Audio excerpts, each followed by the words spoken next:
Okay guys, so welcome to the long-awaited video of the kit, lenses, cameras, stuff that I use to create all of the lovely images that you've been seeing on my Instagram, TikTok, Reels, and just everywhere in general.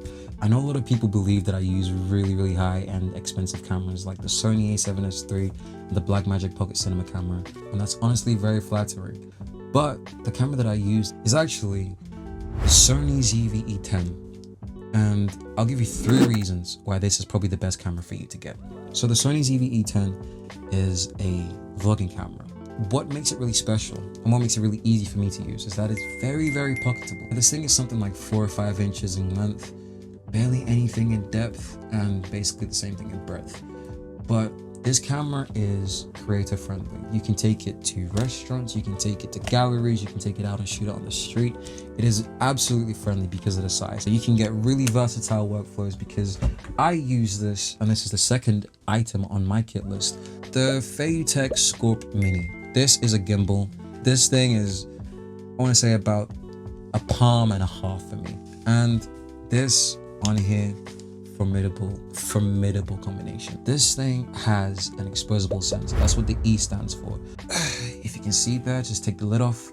That allows you to add an array of different lenses from third parties, from Sony themselves, and so be it as adaptable as you can.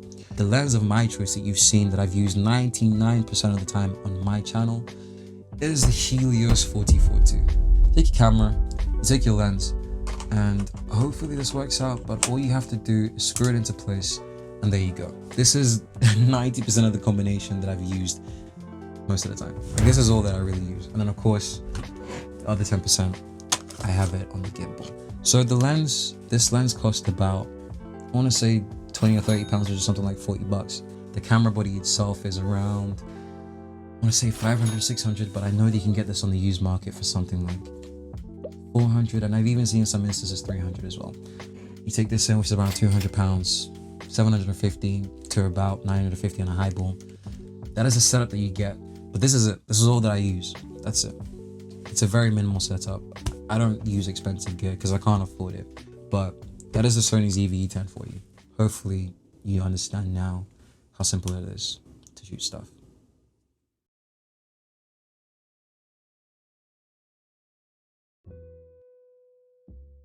And depending on the lens you use, it's the answer to the hole that Sony have in their APS-C crop lineup. And I don't really want to get into that because that specifically takes us a really long time. I'm not sure if you've ever seen gimbals, but gimbals are massive. Usually they just take up an entire storage bag.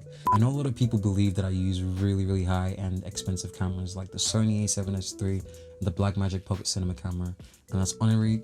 You take your camera, you take your lens, you do a little dance, song and dance. Honestly, hopefully this works out because I'm probably gonna have to edit it, but this thing has an exposable sensor. That's what the E stands for. Sony ZV-E10 basically means that it comes under the E mount lineup, but this camera is petite.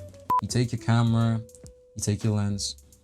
So hopefully this does work out. Background to this lens is that this was made in Russia during the Cold War times, Cold War period.